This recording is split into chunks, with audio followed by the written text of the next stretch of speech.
Hi guys, in front of me is Google Pixel 7a and let me show you how to change keyboard language. At first open any area in which you can enter some text, so it can be new message.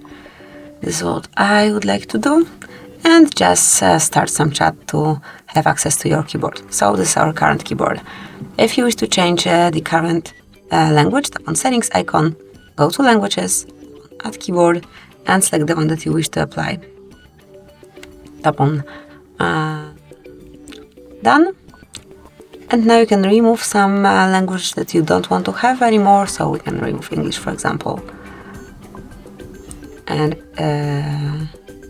okay, so just leave Hindi alone, and this is it. Now you cannot switch between languages, but you have this brand new language setup.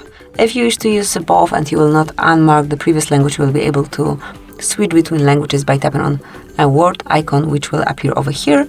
And if you wish to change language again, just go to languages and perform the same action. So that's it, that will be all. Thank you for watching. Please subscribe our channel and leave the thumbs up.